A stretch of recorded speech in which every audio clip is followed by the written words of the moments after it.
যে 29 জন শিশু সন্দেহজনকভাবে মারা গেছেন, তার মধ্যে একজনও হামে মারা যায়নি। আপনাদের এই আলোচনায় যেটি এসেছে যে দেখেন, আমি নিজেও রাজশাহী মেডিকেল কলেজ পরিদর্শনে গিয়েছিলাম এবং আপনারা সকলেই জানেন যে একটি মিডিয়াতে এসেছে যে কতজন 33 জন রাজশাহী মেডিকেল কলেজে মারা গেছেন বাচ্চা শিশুরা।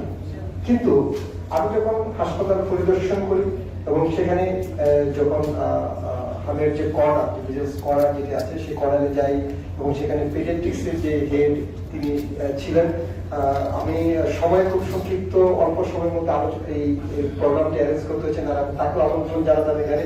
এবং তিনি কিন্তু তার স্পেসিফিক বক্তব্য তার এখানে রেখেছেন যে 29 জন শিশু সন্দেহজনকভাবে মারা গেছেন, তার মধ্যে একজনও হামে মারা যায়নি।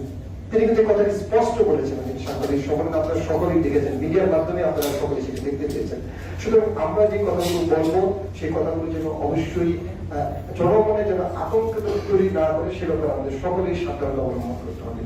আমি প্রথমে যে অর্গানাইজেশনগুলোকে ধন্যবাদ জ্ঞাপন করেছি, তার মধ্যে ওয়ার্ল্ড হেলথ অর্গানাইজেশন, যারা বাংলাদেশে দীর্ঘদিন যাবৎ তাদের বাংলাদেশ পর থেকে তারা কাজ করছেন এবং সেখানে তাদেরকে আমন্ত্রণ জানাতে হলে অনেক প্রসিডিউর মেনটেন করতে হয় এবং তারা অনেক প্রসিডিউরের মাধ্যমে আমাদের এখানে এসেছেন। এবং আমাদের ওয়ার্ল্ড হেলথ অর্গানাইজেশনের একজন উচ্চপদস্থ কর্মকর্তা, তিনি অলরেডি অনলাইনে এসে আছেন সুইজারল্যান্ড থেকে। আমরা তার বক্তব্য পরবর্তীতে শুনবো। তাই এই মুহূর্তে আমি আমন্ত্রণ জানাবো মোহাম্মদ আরিফুর রহমান ডাক্তার, তিনি ন্যাশনাল প্রফেশনাল অফিসার এবং ভ্যাকসিন প্রিভেন্টেবল ডিজিজ বিশ্ব স্বাস্থ্য সংস্থা।